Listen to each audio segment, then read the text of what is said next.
I'm Coulter Wonkite. I'm already into the 420, damn it. So what are you doing? Nothing. Nothing? Why not? I'm trying to get on this Lifestyle Radio website. Sounds like a cool website. Yeah, it's alright. Oh, wait, I might have it. You might have it. You're listening to Lifestyle Radio. The opinions expressed during this show are those of the individual participants and do not necessarily reflect the opinions of their associated organizations or Lifestyle Radio. What's the matter with that cat there? Must be full of reefer. Full of reefer? Yeah, man. Mean that cat's high? Sailing. Sailing? Lightly. We now wander off the beaten path with an update from the Reefer Reporter.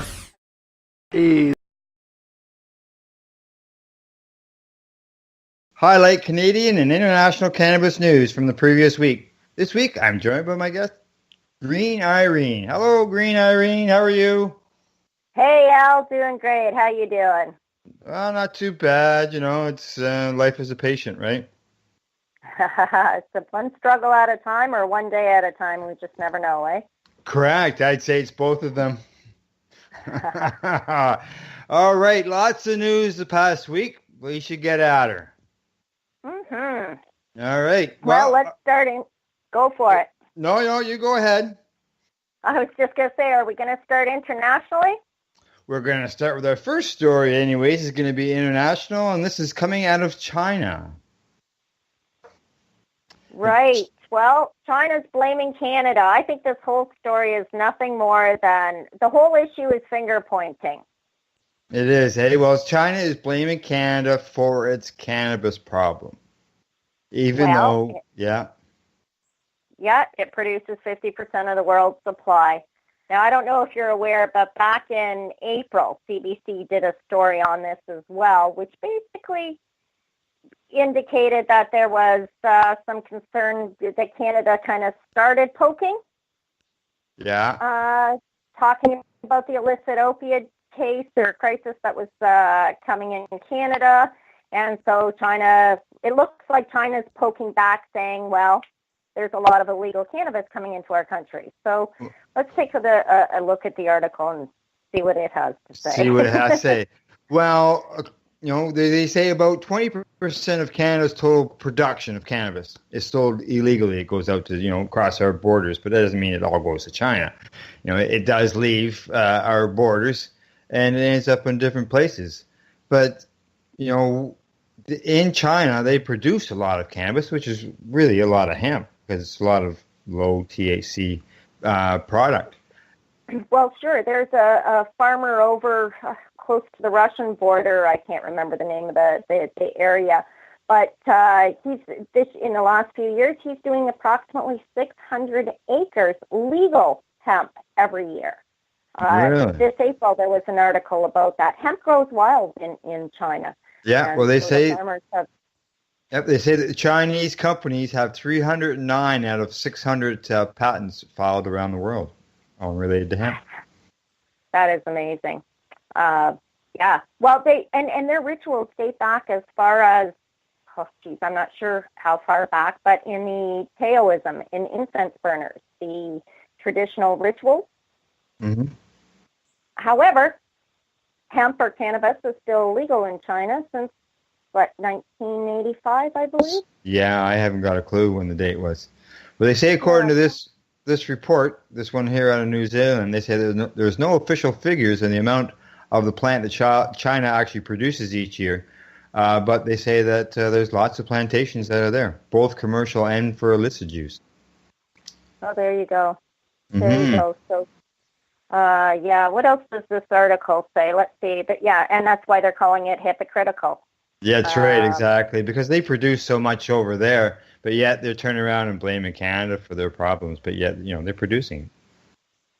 Right. China is cornering the cannabis patent market. That's what you were just talking about there. Right. New Zealand says. Because of the strategic approach, China holds over 600 patents on cannabis applications. Wow. Wow. That's right. Wow. So that's right. They say that it scares pharmaceutical researchers and manufacturers here in the West. Yeah. Yeah. Well, an Ottawa-based investor and biochemist Duchesne emphasized in the same report that because cannabis in Western medicine is becoming accepted, the predominance of Chinese patents suggests that pharmaceutical sciences are evolving quickly in China, outpacing Western capabilities. That's right. Yeah, maybe they're worried about the competition, the cannabis competition. Well, isn't everybody? Yeah, that's right. Exactly. Everybody. When you think about it, cannabis has 1,000,001 uses, from industrial hemp, so as far as, building supplies, fiber materials. Then we talk about medicine. I mean, it's a boost to the economy, any economy. So whoever gets their foot in the door first with the greatest stronghold is the winner, I guess. Yes, exactly. It is. Because, there's so much going on these days. Seeds for processing oils, which makes creams and, beauty products and other uses. Yeah. So yeah. And like some of the past wars have actually been fought over cannabis as well. Hemp. Really? See? Yeah, That's neat. You learn something new every day. Yeah, we're not gonna get into that today, but you can see. Yeah, past wars. Big war over hemp. So but all right. So China's blaming Canada for too much cannabis in the world. Well, Canada started pointing the finger back in April. Yeah, well, that's all we can do is keep pointing fingers, naming names. Yeah. All right. Well, talking about pointing fingers and stuff, our next article here from the Globe Mail, Canadians being banned from the U.S. for being investors. Isn't this crazy? And I started to read this, and Vancouver businessman banned for life from entering the United States over investments in American marijuana. Yeah. I can't believe the Globe and Mail is still using the term marijuana, but hey, but over investments in American marijuana companies. Yeah, exactly. Canadian Sam Snymer said he was recently denied entry at Washington State border crossing by officials who said that investment in U.S. marijuana companies made him ineligible to enter the country.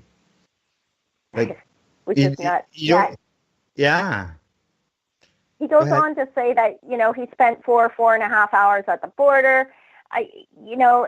And he spoke to a lawyer, immigration lawyer, Saunders, and said that there's at least a dozen cases recently where Canadians are being denied entry to the U.S. This is flowing through social media, too. And all because of their connections to the cannabis industry. Yeah. Well, the lawyer says he's getting panicked phone calls from Canadian companies who are concerned about their staff being denied entry and liability issues or about themselves because they are senior executives. Yeah. So they're being targeted. There's no ifs, ands, or buts about it. Anybody in the cannabis industry. Now, part of that has to do with, obviously, because if we read further along and in the article, we'll get to it, but federally, it is still a Schedule I drug in the U.S. That's right. That being said, rules are rules, and until they're changed, without rules, we have anarchy. So, but this really draws attention because we need to be able to conduct business with our brothers next door. Yeah, well, that lawyer, Mr. Snyder, he says you might as well be doing business with Pablo Escobar selling cocaine in the USA. And all you have to do is watch the movie or the show Narcos on Netflix, and you'll understand that story. No, I don't. I don't, only because I try and avoid TV and shows. Okay, yeah. Well, he was a big cocaine dealer down there, and I recognize the name certainly. So would have seen him in the newspapers. So that's things like that are stopping people from crossing the border. People are talking about, well, when you get to the border, they'll ask you maybe if you smoke pot, and if you say yes, they're going to ban you for life. Well, these are situations where people don't even have to admit to it. All they have to do is that they're in the business, and this is preventing them. Well, yeah, and I mean, just the I cannot pronounce his name, Snymer, I guess. He says in the article he's purely an investor. He's been investing in a lot of companies for more than 30 years, U.S. companies for more than 30 years, and yet he's now being denied because of his association with cannabis. That's right, because he is aiding and abetting the U.S. marijuana industry because of his investments, according to the lawyer. Wow. Yeah. I don't even know. They're a threat to the U.S. society. Isn't it ridiculous? I do business in the States. Fortunately, I work online and so don't have to physically cross the border.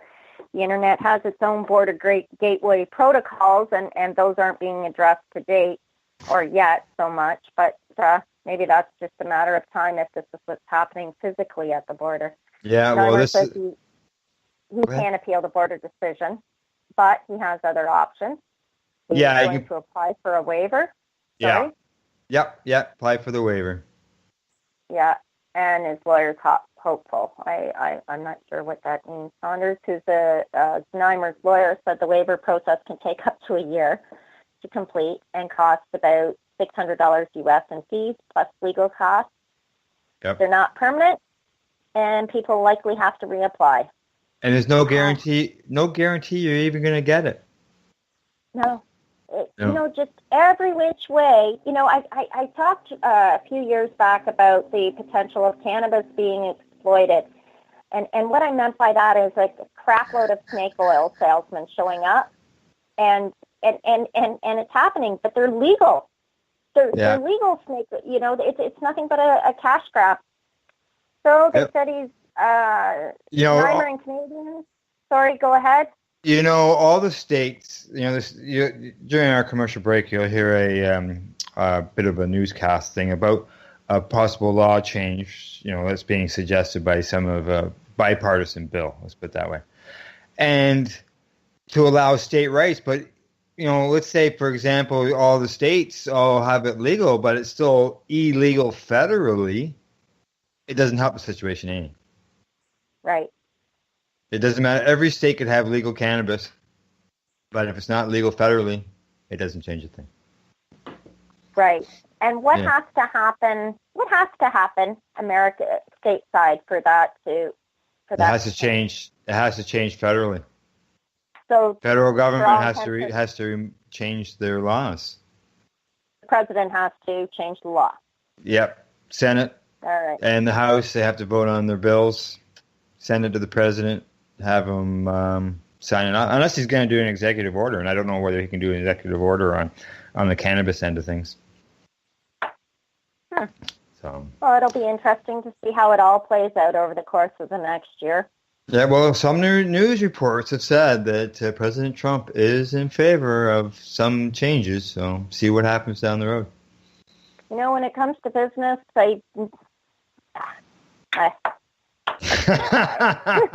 Okay. When it comes to Trump, let's move on. let's just move on and go from one business to another. Let's head to Ontario. All right. You know what? Wow, how exciting is that? I'm happy. Yes, I'm sure. Yeah, and there's others that are happy too, and that is because Ontario is to possibly allow private retailers to sell cannabis. And that we'll probably learn more about on the 31st, which is tomorrow. And we'll be able to report that on the next Reefer Report. But, yeah, that's what they're talking about. So they're talking about, which is great, they're allowing they reportedly allow private stores to sell marijuana once recreational cannabis becomes legal on October 17th. This opens up so much opportunity. There are some concerns, as the article goes on to say. The source who spoke on the condition of not being identified also indicated that government would still control the distribution of the product to stores and manage online sales. So, correct. Similar system to what's happening in Alberta. Basically, they have like the big company that's purchasing it all, and then it would be distributed to the retail businesses. Right. So so basically they would have to be the supplier would be licensed producers, whether it's micro producers or large producers. When I first heard this, Jody Emery couldn't have reiterated what my thoughts and feelings on the subject were any better than she did. She says private retail for big business. It's one of the things that scares her because, of course, she was asked to comment. Yeah. Very excited about private retail, but only if it's private retail that's equitable and fair for everyone. Private retail for big business with connections to government isn't really what Ontario needs. Yeah, I think what she's talking about there is only allowing, and I'm guessing at this, only allowing licensed producers to set up stores. That wouldn't be right. Well, of course it wouldn't be, but I mean it's been happening every step of the way, except this time instead of the chain starting from the ground up, the chain started from the top down. And what I mean by that is if you follow any of the investments, Blisco Corporation, they're involved with Namaste Technologies, which is involved with Invictus, and Canopy. All these big guys we think are the big guys actually fall under these guys. So guys like Canopy and Afria, and they're already set. They're set to hit the market with edibles, topicals, pharmaceuticals. They've cornered the every sector of the market. So if somewhere along the line you have a tie to a government official and you got in on the ground floor, and that's kind of how I read her statement, that, it's kind of scary. Mom and pop or Joe Blow down the street that doesn't have any connections to anybody, just a great idea to open up a shop. Sure. No, that's not going to happen. I'd be basically what they're looking at is if they had private retail for liquors, for alcohol here in Ontario, corner stores and all that, the corner stores would still have to deal with getting their alcohol through the LCBO. They couldn't just go get it from somebody who's making it in their washroom in a still. Right. Okay. Right. Yeah. So they're going to make them still purchase their cannabis from a licensed producer. I'd be very surprised if they just allowed them just to buy it from anybody. Well, yeah, and again, the next thing that she goes on to say is the LPs, the big problem is that provincial governments who are in charge of wholesale and retail don't have enough product from federally approved growers yet. Yeah, The article ends that she's hoping Ontario governments will lobby the federal government to allow farmers in Ontario to grow cannabis for this market. Yeah. And you know what? Ontario farmers need to. They need it. It's an amazing crop, and it's wonderful. Yeah, well, hopefully things change over time, but like I said, I just can't see them selling any cannabis that hasn't come through a licensed producer other than like a micro grower or the large companies. And yeah, there's going to be struggles, especially in the beginning, for supply. Yeah. It'll be interesting to see how it all plays out. It will. Down the road, changes are made. Like you can't produce your own alcohol right now and sell it in a store. No, and you shouldn't be allowed to, but you can make your own wine and share it with your friends. Correct, and you'll be able to do that with cannabis, but you can't make your own wine and sell it in a store legally. Right. Right. So how does that work for private label for a restaurant? Well, you have to. This totally still has to come. Story. Still has to go. It's a whole totally different story. Still has to come through the LCBO in the end. So. Oh yeah. Okay. Yeah, unfortunately. All right. Okay. Let's move on. We'll move from there. And I see the people over at the Globe and Mail. The editorial says that the Ford government gets it right on cannabis sales. Well, Doug Ford, of course, knows a thing or two about private sector cannabis sales. Ontario's new premier was a mid-level hash dealer back in the 80s. Etobicoke, then a suburb of Toronto. Globe and Mail has reported Mr. Ford denies it. Yeah, I see they gave a link there right to the story, eh? Yeah. Yeah. Just in case anybody had some questions about that. Yeah. so carrying on with the story of Premier Ford's understanding of the cannabis market has its roots in a misspent youth. The legal weed regime he plans to implement, according to another Globe report this week, will bear little resemblance to the drive-through drug bazaars of Reagan-era suburbia. Yeah. He seems to be proposing a responsible and intelligent framework for retail of cannabis, they say. According to its leaked plans, the province will license private businesses to sell cannabis in brick-and-mortar shops, which is obviously different from the previous government. Yeah. So, again, this brings me back to, does this mean that you or I can go downtown and open up a cannabis cafe? We'll have to wait until tomorrow to see what. See, they may do what. Well, they said earlier they mentioned that it was going to resemble the Alberta model, and I believe the people who want to be able to sell it have to apply for a license to be able to be a retail outlet. It's just not going to allow anybody just to open up a store. You still need some type of license to do it.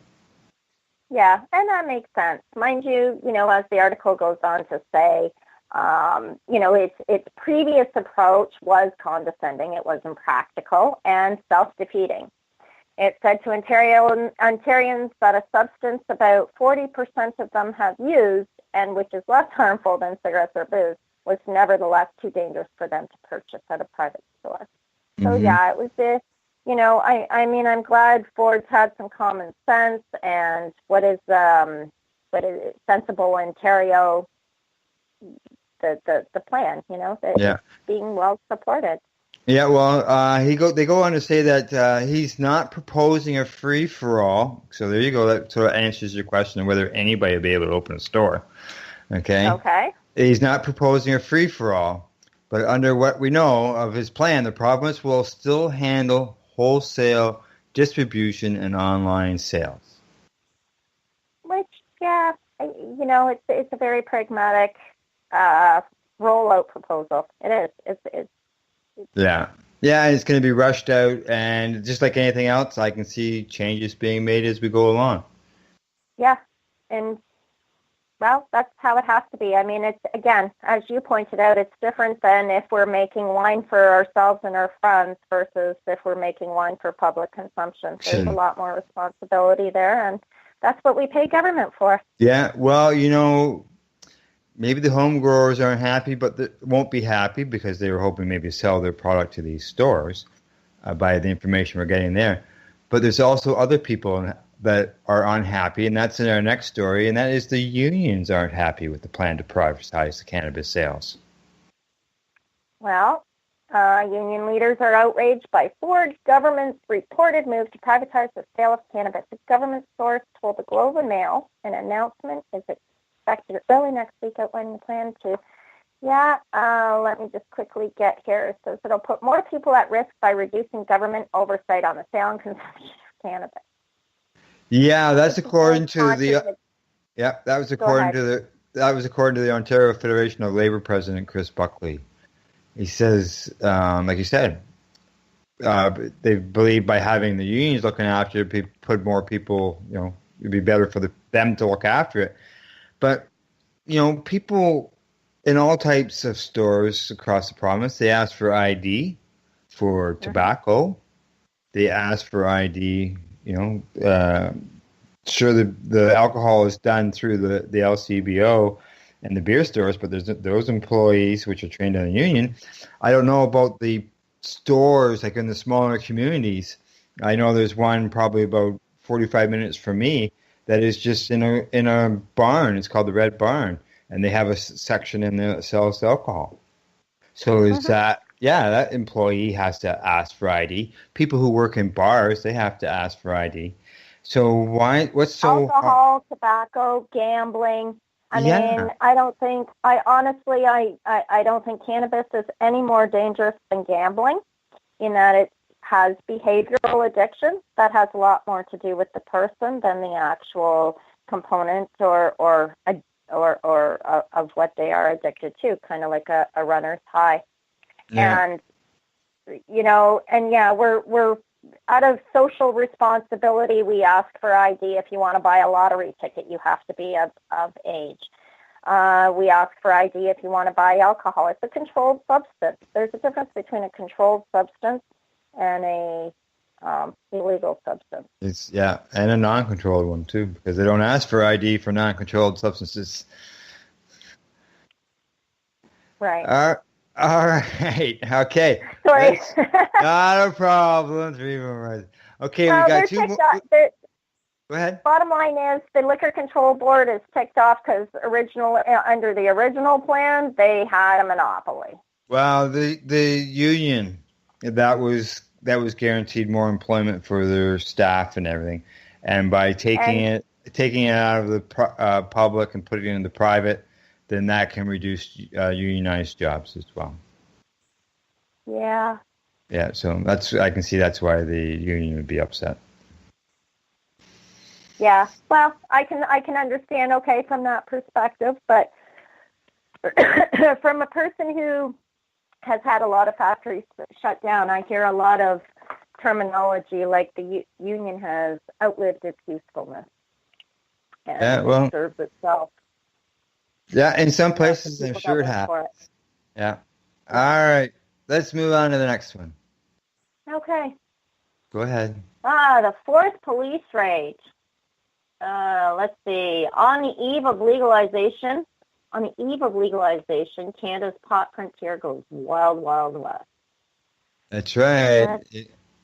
Go ahead. Sabrina's Cafe and Wellness on King Street. Let's see. Fourth police raid. That was last straw. George. Good luck with that last name. Metropolis, we're going to say, grew tired of the whack-a-mole pot scene in Toronto where retail dispensaries selling illegal recreational marijuana, come on, you guys got to quit calling it marijuana, have been sprouting up alongside regular businesses only to be raided and shut down by drug squads before reopening again a short time later. So they went to Windsor to get away? Yeah, that's right. Well, that's what happened. So they went to Windsor to get away. They were originally from there. And they said that his Toronto cannabis shop was no pop-up place, as it was described earlier, but rather something nice with a cafe and even a community church attended. So there you go. He said, sure, it was legal, but so also were several other dispensaries in the area, which there was about 100 in the area at the time in Toronto, and no trouble there. Well, this guy, I feel I have compassion for him. I want to be in the game, and there's no reason I can't be. Yet, in Vancouver, there's almost twice as many such businesses operating illegally outside the city's licensing regime, with millions of dollars in outstanding fines as city officials ticket them on a weekly basis. Yeah, I'm sure there is, because they do have out there. They do have bylaws which allows for them, and they do go after the ones that aren't properly licensed from the cities. Mm-hmm. Yeah. Well, these guys went back they left Toronto for peace of mind. They went back to Windsor. They opened a CBD emporium. Yep. And it focuses entirely on cannabis-derived products. But this time, their enterprise has nothing that'll get you high. That's right. It sounds like they have health and beauty aids are on sale, including oils, creams, tinctures, and capsules, which all contain CBD, and they don't have any THC in them. Yeah, and as we know, CBD has no intoxicating effects. It doesn't attach to the same receptors in the body, unlike THC. So according to Health Canada, CBD is a component of cannabis, and is currently illegal unless authorized for medical purposes. Yeah, CBD is a controlled substance. A lot of people don't know that. But yet, you see it. You see it everywhere. You see exactly. People that, it's all over social media. I mean, a quick search on the internet, and you have a half a dozen products at your fingertips delivered to your door.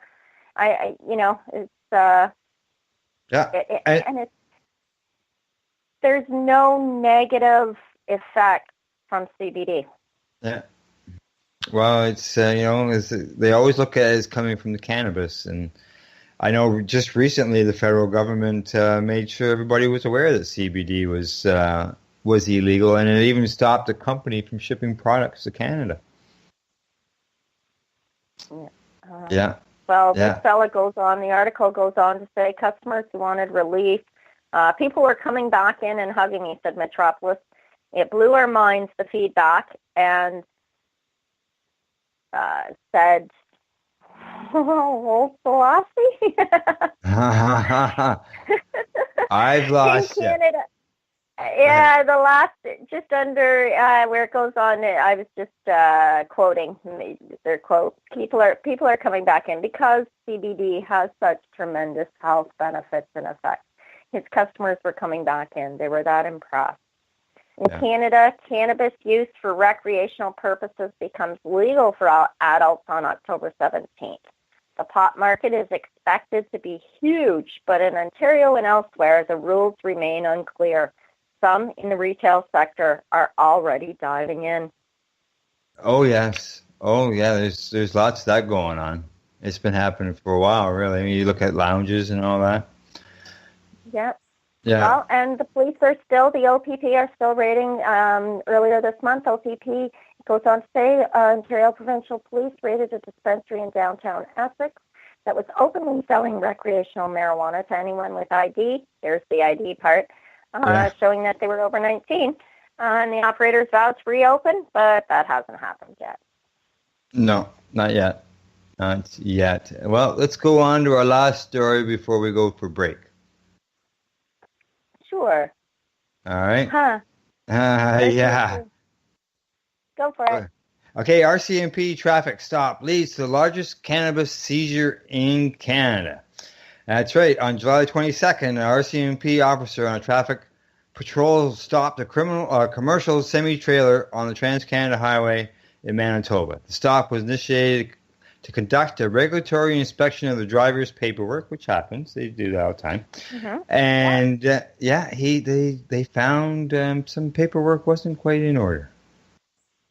Well, and I guess as such, the officers opened the trailer and found 925 pounds of vacuum packaged cannabis, as well as 75 pounds of cannabis shatter, oils, and edibles, hidden among the legitimate loads of food products.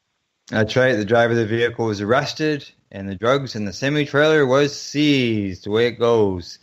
And, they say that the semi-trailer load originated from the lower mainland BC and was destined for southern Ontario. So you know what that means? It probably means that a few dispensaries in the southern Ontario area are probably going to be a little bit short. Things that make you go, Yeah, because if it was destined to southern Ontario, it's all packaged and everything. You see it in the paper, in the pictures here. You got to believe that it was heading to dispensaries somewhere here, and it doesn't look like they're going to make it. They say the seizure is the largest seizure through traffic stop in Canada since 2015. So that's only 3 years. Yeah, and it really bugs me, the final paragraph. Illicit drugs destroy lives. No, the ridiculous criminal charges that are imposed is what destroys lives, homes, and communities. The marijuana in this seizure was produced and trafficked illegally. Probably, shut up, Irene. It's when we look at quality, people who grow cannabis love their cannabis. They become obsessed with their growing techniques and habits, and there is a true love for that plant. It's like watching a farmer get his first tomatoes on the vine. Yeah. They say when you, for the end consumers, when it comes to these illicit, illegal things, they say for the end consumers, there's no way to know the origin or the potency of the cannabis in the seizure. Well, from what I'm looking at, everything is packaged, and quite often when you go to a dispensary and you buy these packaged stuff, it does tell you what the THC level is. It does tell you the CBD's in it, and so there is. And there's products online. I mean, go to Amazon, or I've gotten a few testing kits myself that you range anywhere from $50 to $100, and you get anywhere from 2 to 5 tests. And you test anything from herb to concentrate to edibles for CBD and THC potency. Now, it won't give you, because it's a home kit, it's not going to give you the type of chromatography that you'd get from a lab, but it will tell you if it's between 16 and 20% THC versus, between 5 and 7%, let's say. It gives you some idea, better than no idea at all. Exactly. Yeah. Exactly. Yeah. So there are ways. So I mean, if we can test it at home to see what the potency is, don't tell me that there's no idea that they can't tell the potency of it in this seizure. They're full of crap. Yeah. I remember during the Claudette Project Claudette raids, they were talking about packaging and labeling, and you could see the picture right in the that they had in the paper, the labeling. But yet, they're saying there's nothing there. That it clearly states that it's this potency of THC, this potency of CBD. And there is challenges with labeling because not everybody knows how to label or how to identify how many parts per million and all that sort of thing. And we only just started getting schooled as a society to read our labels and learn how to.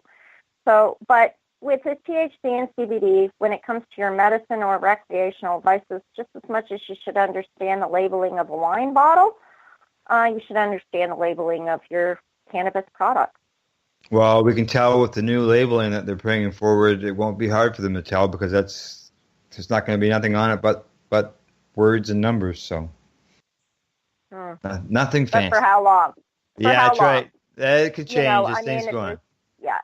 Yeah. Okay, it's break time.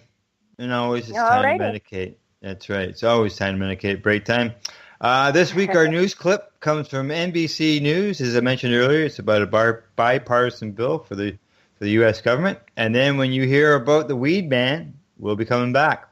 You're listening to Reefer Reports here with the Reefer Reporters here on LifestyleRadio.net. Hey, this is Cheech. And this is Chong. And you're listening to Lifestyle Radio. What is it? Lifestyle Radio. Say it one more time. 420 Radio? Ooh. Hang up and try again.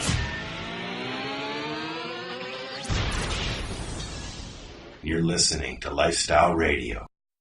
All right, joining us now from Capitol Hill, member of the Foreign Relations Committee, Republican Senator Cory Gardner of Colorado, and member of the Democratic leadership, Senator Elizabeth Warren of Massachusetts. It's great to have you both.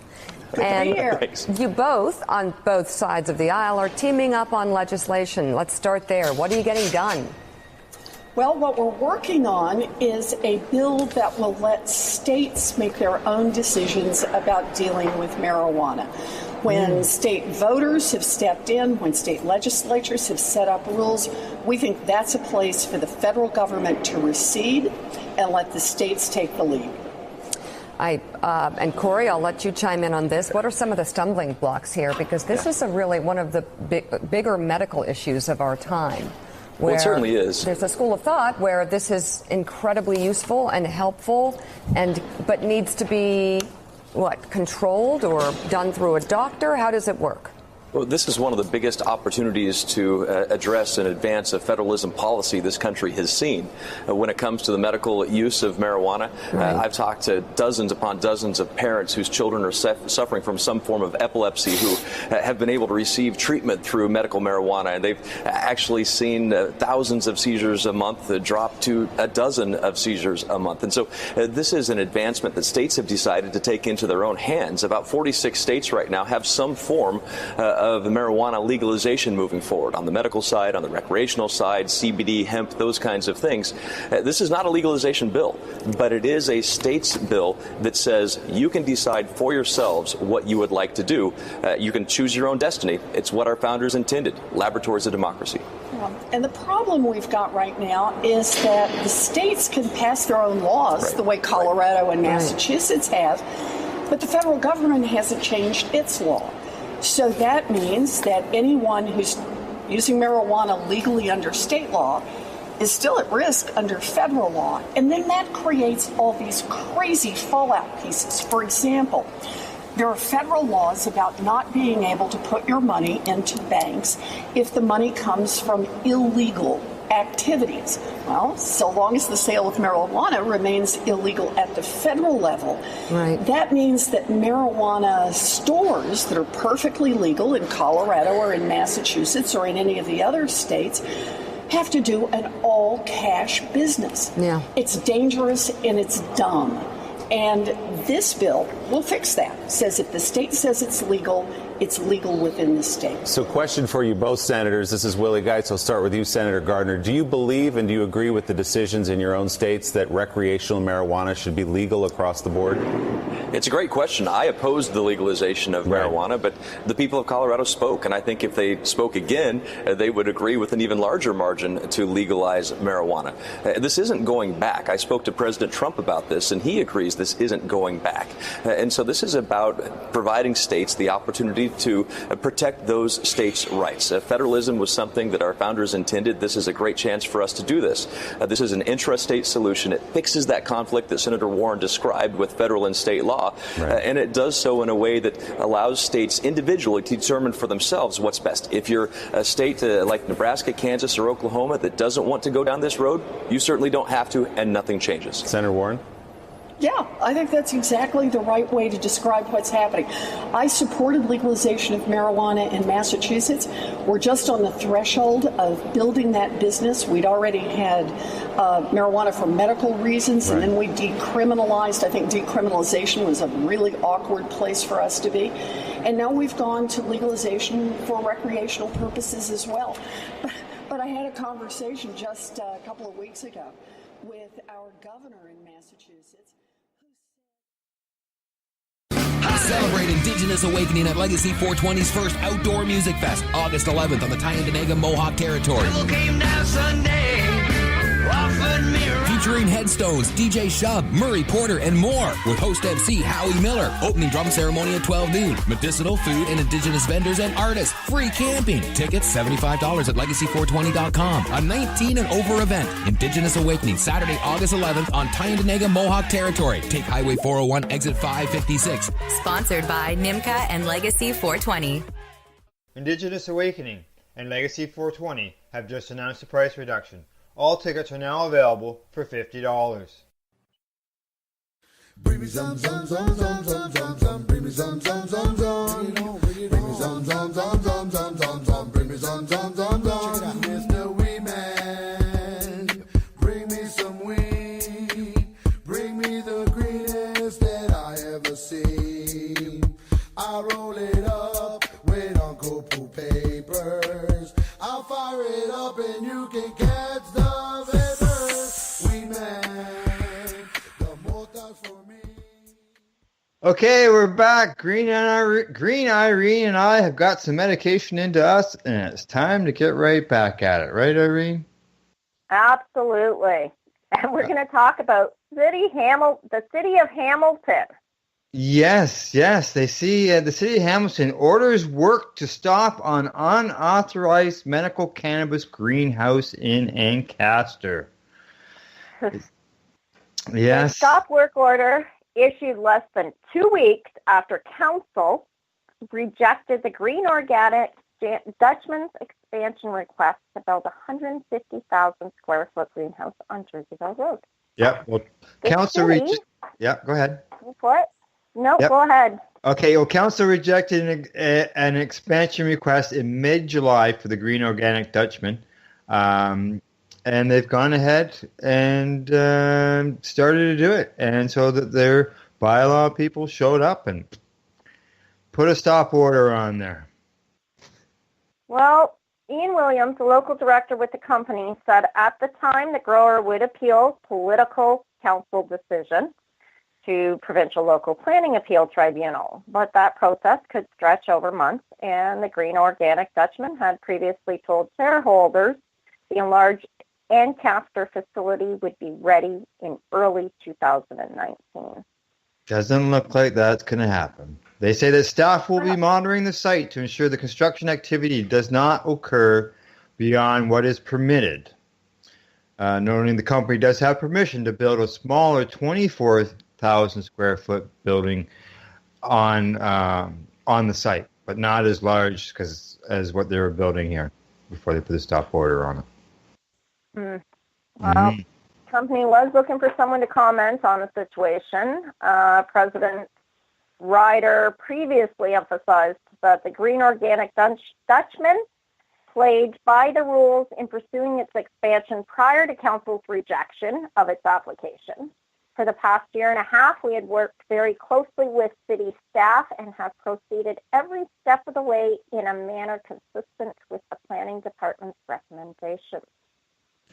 Correct. Yeah, and the Ancaster Council was disappointed that the expansion appeared to go ahead despite the council's decision. Council did its job. They denied the application. Now it's up to the city's building staff to enforce what council has decided. Well, it's a very strategic move on the part of council if we want to look at this from a conspiratorial point of view or perspective. My very first question when I read this article, the one word and one word only popped up: why? Why are they ignoring the order? What? No. Why did council reject it? Why did council reject that expansion? That's not answered here. And for a company to make that kind of move, investors and shareholders, communications would simply express that, we're having issues with council at this point in time. So it's going to take us a little bit longer. We're going to have to extend the contract into, say, mid-year of 2019. I mean, it would be very easy to get through that. So why did they continue going for? Why did the Green Organic Dutchman continue moving forward? And I say that because if we go back in the article to where they say it was political, there was a political council decision. Right away, the first thing that pops into my mind is why. Well, I have a friend that has probably the same question under a totally different subject, and that, so we're not going to get into that. But they say here that while some near facility residents urged council to oppose the thing, it also had local support. That includes thumbs up from local farming associations, city's planning staff. They also recommended granting the exception to allow them to go ahead and do that.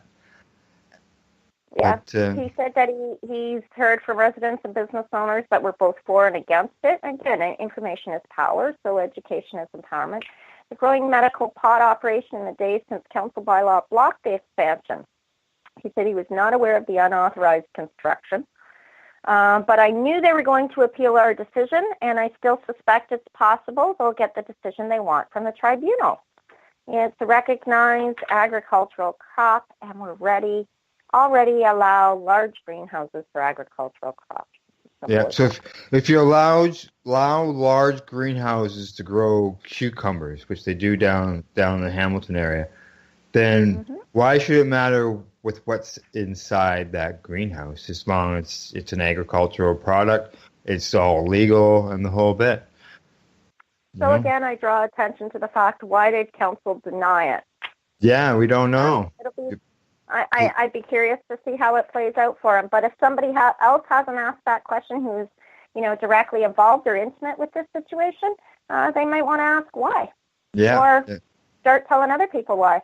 Council is municipal council is our first level of government where we can have the most effect. It's also the first level of government that can have the most effect on us.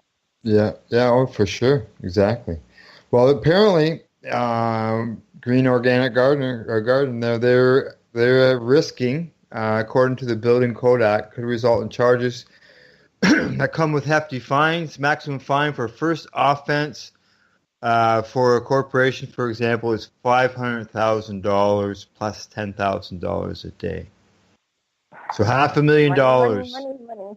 Yeah. Money.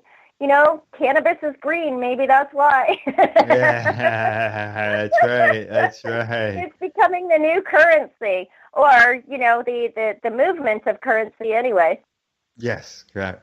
Well, let's move on to our next next article, and this is from the Toronto Star, and the question is, how much cannabis is consumed in your Toronto neighborhood? Well, check out the interactive map. From downtown's Millennial Tower dwellers, I love this writing. From downtown's Millennial Tower dwellers to the of Leafy Road. Oh my good God. Okay, bottom line is everybody's getting together and let's talk about cannabis. Everybody's utilizing it. A comprehensive new survey released Thursday shows cannabis use in Toronto and across the country is highest among 19 to 34-year-olds, with consumption being amped up even further as their income and education levels rise. Wow, that kind of surprises me. I would have expected the generation of cannabis users to be 45 plus. But go ahead. Yep. Well, they say that there's an age group thing going on here, and younger people living in more affluent parts of the city are more likely to use than people living in other parts of the city. The data points a wide-ranging portrait of Canada's marijuana or cannabis scene. That's medical and illegal. 3 months before it becomes illegal on October the 17th. So there is a survey here, and that is at the, just so you know, it's at the Toronto Star website, torontostar.com, and it's a huge link, but go to the Toronto Star, it's under their cannabis stuff there. And they do have some numbers here. Well, okay. The information, most of which will be offered by subscription to groups with interest in the emerging market that legalization will trigger touches on dozens of elements of use and distribution and drills down to post-cold levels right across the nation. It shows that 41% of Canadians under 35 can consume cannabis at least once. 29% of all Canadians older than 19 have tried cannabis. And about 142 million joints could be rolled from the amount of cannabis consumed annually in Toronto. That is the equivalent of 2,050 CN towers if the joints were stacked on top of each other. Wow. Wow, over 2,000 CN towers joint stacked. Just think of that. How? Yeah, I am. I'm lost in a thought. Okay, and this is a product that has been. Yeah, this is a product that has been illegal. So if they're consuming that much cannabis in Toronto to build 2,000 CN towers or over 2,000 CN towers, wow, it just shows you it's a law that's been no good. Further along in the article, it goes with the cannabis consumption of Toronto. Take a look at those green markers. That's phenomenal. You know what that shows me as a cannapreneur, though? Designer. Yeah. It's a good map to look at because it gives you an idea where your business could go. If you've got a cannabis business, this is showing where a high consumption. And let's just say downtown is looking really green right now. Yeah, absolutely. Well, and then you know what? The article goes on, which is really kind of nice. It says even in Quebec, where opposition to legalization has been the strongest, usage among those 19 to 34 is consistent with the same age cohort in other regions of the country. But it's the older age group in Quebec that's driving the opposition because the younger people don't look that different from the rest of the country. Well, I imagine over time the older population in Quebec will change and things would be more favorable, hopefully. It's kind of the price we pay to live. Exactly. We all got to go sometime. It's the price we pay. I've been saying that for years. As people fall off the edge and people pass away and people get older, that's all shifting, right? It is, and it's always a shift. And you gotta wonder. One of my favorite songs since I was a very young kid, Dee Snider. Hold on a second, Twisted Sister. Probably the heaviest metal I ever got into, or heaviest rock I ever got into. But they did a song, and it's the price we pay, or for the games we play, and the game is life. And yeah, ultimately we all pass away and the millennials are going to take over. So here's hoping that the millennials know how to think instead of what to think, because we were educated what to think. I was educated by a media that told me cannabis was bad, you know. If the new millennials, 19 to 34, are the largest group utilizing cannabis, here's hoping they've learned how to think about it and what to do with it effectively and efficiently to glean the most benefit from the plant. Yeah. Yeah. It says, you know, and it goes on to say that in youthful and wealthy areas of Markham, cannabis use runs below 29% because of low usage among the large East Asian population in that city. Education levels are also correlated with usage, but it's unclear why or to what degree.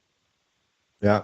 He said to go on to say that the education connection is mainly may simply reflect the reality that younger Canadians today tend to be better educated than previous generations. Whether you actually see higher rates as you go up the educational scale among younger people, it's kind of mixed. Mixed here. Yeah. Again, who's learning how to think, who's learning what to think? That's right. Well, this survey says that in Canada, the average price of cannabis is $7.36 a gram.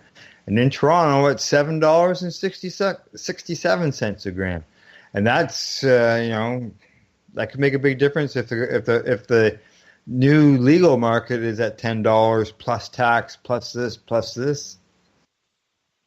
You know, I think the only thing that scares me about this, the very end, it says Dione says Cannabis Insights data also provides information on medicinal use of pot.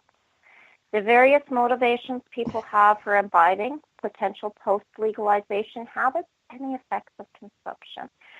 I don't know why, but I have horrible visions of A Brave New World, the book by Aldous Huxley, you know, where he talks about Selma on every corner under a Ford nation. The Luddite in me explodes. And also here at the Toronto Star, they also have the countdown to cannabis clock, and we're sitting here at 78 days, 6 hours, 32 minutes, and 2 seconds. I can't help it but giggle when I saw that Al Rapp put that up on social media, and I giggled my fool little heart out. Less than, it was just a few months ago, they wouldn't even advertise cannabis, and a couple of years ago, anything related to cannabis was just, so taboo from their legal department, and now their website has a countdown to cannabis. Yeah, times are changing, aren't they? Yeah, well, you also know. We're all looking. I don't know if you noticed also, but Toronto Star is going to a pay platform as well for people online. So all of a sudden, cannabis, same with the Globe Mail articles. More and more of them are being subscribers only connected to the cannabis. And the only thing I ask for both of these papers, which are very good news, news dispensaries, is they start using the proper terminology and get back to effective, clear, concise English.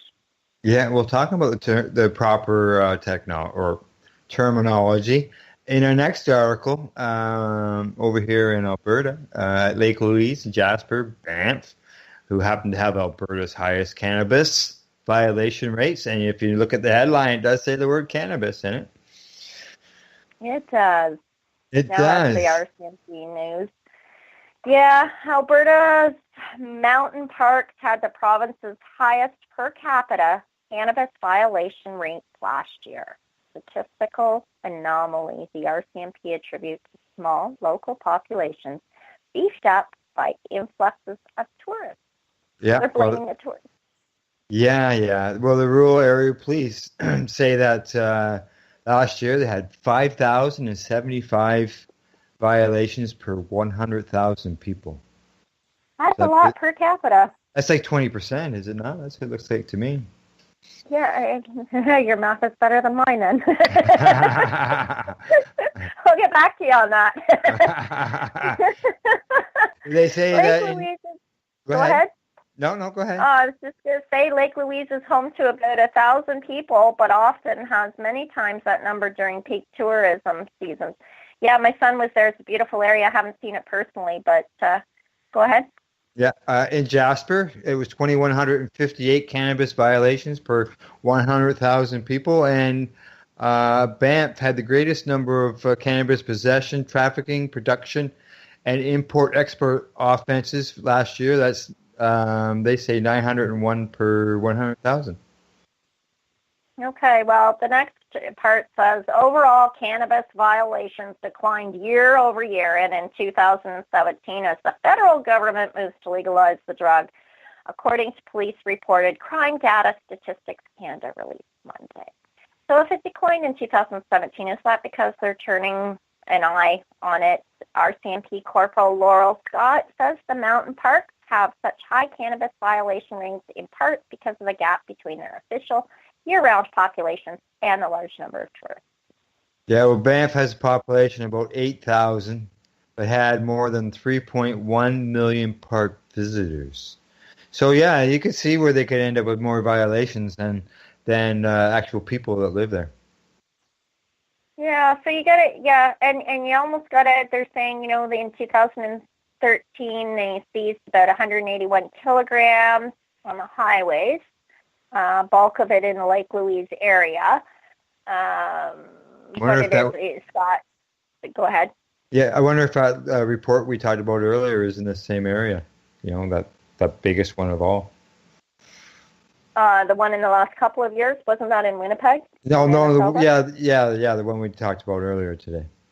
Oh, okay. Yeah. There are people in transit. Sorry, go ahead. Oh, yeah, there are people in transit in these areas because of the nature of the major highways flowing through both in southern parks and through Jasper. So there is some trafficking, and there are units catching vehicles where trafficking is happening. So they must come across isolated areas and arrest people transporting the cannabis from one person to the other in those isolated areas in the parks. Yeah. Yeah, well, there's and now cannabis violation rate fell 43% between 2011 and 2017, but still accounted for more than half of the 90,000 drug offenses reported to police across the country last year. Jeez, just more proof of more people ignoring a bad law. And when the people start ignoring a bad law, it's time to change it, right? Well, yeah, it's our responsibility, isn't it? And not that I can actually quote the Bill of Rights or Charter of Freedoms at this particular point in time, but it says so more or less in there that if law is unjust, it is the people's responsibility to bring that to a just state. Well, we talked earlier there in the article where there was 5,075 violations per 100,000 people. Mm-hmm. Right? In 2016, Canada averaged 153 offenses per 100,000. So the country as a whole averaged 153, but yet here, it's thousands. 5,000. That's right. Comparatively, 50 times stronger, 50 times heavier in there in Alberta than it is across the country, rest of the country. And is that maybe because the way maybe the law is being applied across the country as well? Absolutely, and I think that in itself should draw some speculation and attention. Data for Alberta Police Services show there's still a wide variation in how often different police forces arrest people for cannabis offenses relative to the population. Yeah, a law that's not being equally applied across the country, and a law that the citizens are ignoring is all part of the recipe of changing the law. That's for sure. Yeah, one step at a time. That's right. Talking about one step at a time, our next story, Pilsner and cannabis, steam whistle eyed for takeover. It appears that Steam Whistle Brewery is filling with not only cannabis, but not only alcohol, beer. There's a chance that they could be purchased by a licensed producer. Well, it says here that As lunch hour approaches on a stupidly hot morning in downtown Toronto, the bar at Steam Whistle Brewing is filling up with 20-somethings, sipping frosty glasses of Pilsner. In an office perched above the crowd, executives at one of the country's largest independent beer makers are explaining the similarities between their business and the cannabis companies racing to prepare for legalization of recreational cannabis this fall. Yeah, well, they say that we have what cannabis companies need: a brand that's well established with their target market, national sales and distribution, experience in licensing and working with governments. According to the president of Steam Whistle, that's what he says. And when asked if the brewer had fielded takeover offers from cannabis firms, many of which are flushed with cash, according to the article, they say that several potential buyers have come calling. That includes Aurora Cannabis. They were talking to them this past spring. Yeah, apparently they expressed specific interest in the infused beverage space, and they intend to enter that market. This is tremendous innovation happening in this area right now, and we think this area of business has incredible potential. To date, Aurora and other potential buyers have kicked Steam Whistle's tires, but no one's made a compelling offer for the private brewery, which is owned by its employees and some outside investors. That's right. That's exactly. Go ahead. I was just going to say, I've read a few, but nothing is popping up in my brain immediately right now. But I've read several articles, and I've been sort of following them the last year or so. There's a few different companies that are poised to take over the cannabis alcohol market, with everything from weed wine to cannabis elixir. Elixir. Canopy Growth and Constellation Brands, they joined up together, and they're doing something. There's beer that's being brewed and tested at Loyalist College in Belleville, Ontario, as well. So there we go. Yeah. Look at that. The business is too small to match the scale of two dominant beer makers, Molson Coors Brewing and Anheuser-Busch InBev, which owns Labatt. Steam Whistle produces the equivalent of 8,000 bottles of beer each day. Labatt's daily capacity is just under 1 million. 88,000. Yeah. Go ahead. 88,000 and just under 1 million. Yeah. So, they're kind of that little guy who's ready to take that next big jump. Well, isn't Steam Whistle bottles, they're green? Yeah, cool. Yeah, they are. Yes, they are. They are already green. Well, Mr. Burgess, Andy Burgess, said that in revisiting the company's marketing strategy this year, we realized we're no longer the new guys in the craft beer, and we no longer have that cachet. And that's time to.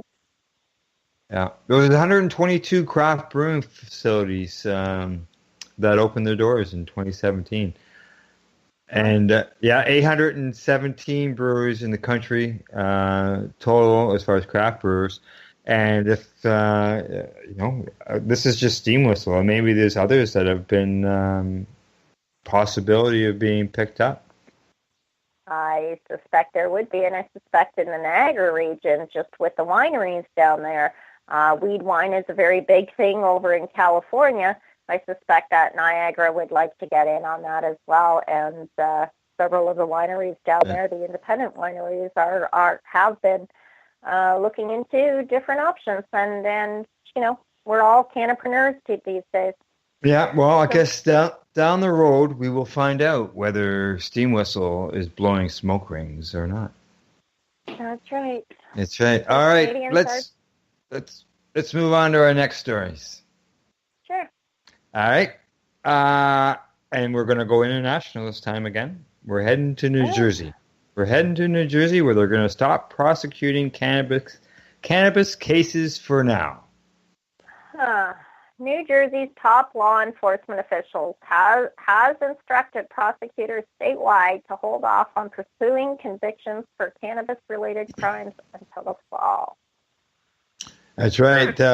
They've asked that all municipal prosecutors in New Jersey seek an adjournment until early September or later on any matter involving cannabis-related offenses pending in municipal court. Yeah. So police are empowered to force the cannabis law of their particular municipality still. Yeah, but there's go ahead. But there's no change in the direction to law enforcement. They're still being told to arrest people, but the lawyers are being told, and the courts are being told, don't process Don't do those anything yet. with it. Gotcha. Correct. Okay. Yeah. So those eligible for medical use can still get from one of 6 dispensaries statewide. The memo and working group came after voided move.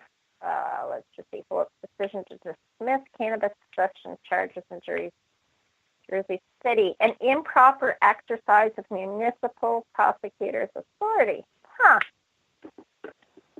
So his decision is being challenged by the city mayor. Oh. Well, that'd be interesting. Law enforcement and the mayor being on the opposite sides. Temporarily adjourned pending the cannabis cases is a huge win coming at a time when New Jersey is on the cusp of legalization. Again, it makes sense. In a statement, Phillips' office defended decriminalization, citing the racial inequalities and potentially life-altering consequences that stem from cannabis prosecution and conviction. Yeah, and the New Jersey governor who campaigned on a platform that included the legalization of recreational cannabis referred all questions to the office, so they're not even answering questions. Well, so New Jersey's marijuana debate comes to neighboring New York City. It reassesses its stance on the drug. Reassesses its stance on the drug. In June, New York City Mayor Bill de Blasio announced that starting September 1st, New Yorkers would not be subject to arrest for smoking cannabis in public. This month, the New York State Health Department issued a report to Governor Andrew Cuomo backing the legalization of the drug. Yeah, so, basically why go on with these arrests if you're going to legalize it? Or why go on? Why keep prosecuting people? Here in Canada, we're still prosecuting people and we're still arresting people. There, it appears that they're still arresting people, but they're not prosecuting the cases until a decision is made on its legalization. Right. So there's just a crap load of paperwork that's going to have to be thrown out in the end, hopefully. Hopefully. That's right. Yeah. Hopefully. That's right. Exactly. Yeah. Okay, well, we've gone from the States. Let's head over to England with it's sort of a follow-up on some stories that we've been touching on here on the Reefer Reporters and over Billy Caldwell. And he's the 12-year-old boy that's having epileptic seizures, and he has to come to Canada to get his medication and his whole paper mess going on down there. But now they say that Britain to legalize medical cannabis for medical use. So hopefully children like Billy Caldwell don't have to fly thousands of miles to come to a foreign country to receive the medication. Hopefully they can receive it at home. Well, yes. It was the Interior Minister, Javad said, recent cases involving sick children made it clear to me that our position on cannabis-related medicinal products was not satisfactory. And you're right, hopefully he can have his medicine at home. Yes, that's right. Well, this decision follows the high-profile cases I mentioned as Billy Caldwell. And recent cases involving 6 children made it clear to them that their position on cannabis-related medicinal products was not satisfactory. And following advice from 2 sets of independent advisors, they've taken the decision to reschedule cannabis-derived medicinal products, meaning they will be available on prescription. Yeah, and I mean, this is what's needed. It's needed not just in our local community or across our country or through our provinces and territories, but it's needed globally. It really is. When it really is. To health and wellness, cannabis is one of the most influential contributors to a positive strategic plan. And the article ends saying that, the evidence is growing that cannabis eases epilepsy and other conditions such as chronic pain, multiple sclerosis, chemotherapy-induced nausea. It prompts renewed interest in the field. I don't know what that means, prompting renewed interest in the field, but the bottom line is it is an effective, very, very powerful introduction into our diet, our pharmacopoeia, and our lifestyle that will have very positive medicinal value. Yeah. And, seeing is believing. And that's what I have found over my years of advocacy work is when people who have been against it actually see it for themselves, as they're seeing in this young lad, Billy Caldwell. How do you argue against it? You got to make change. Well, I hear you, Al. I don't know if I've pointed out on the show before or not. I know you know personally. I was once one of those persons who was very against the utilization of cannabis for any reason. I'm going back about 20, 25 years ago now. And until I became a patient that was very ill and was not finding relief by the orthodox methods of pharmaceuticals, I turned to cannabis for pain relief, spasm relief, and a whole lot of other issues, and it was effective. And it wasn't until I went off all the pharmaceuticals and only utilized cannabis in a multitude of ways that I asked the big question, why, and started my research. But I got called on it this weekend. I was out at a public event, and I was there as Green Irene, talking to somebody about becoming a guest on the show. And Buddy came up and said, "Oh, I know you used to be against this." But education is empowerment. Information is power.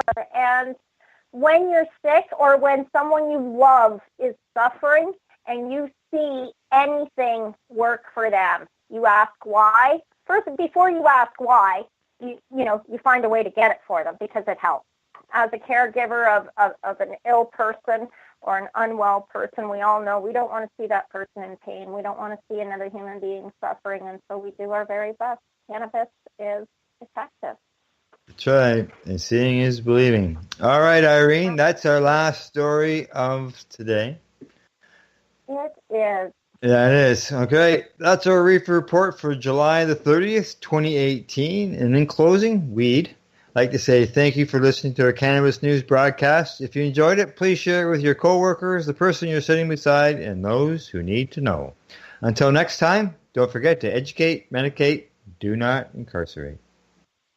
So what are you doing? Nothing? Why not? Trying to get on this Lifestyle Radio website. Sounds like a cool website. Yeah, it's alright. Oh, wait, I might have it. You might have it. You're listening to Lifestyle Radio. The opinions expressed during this show are those of the individual participants and do not necessarily reflect the opinions of their associated organizations or Lifestyle Radio.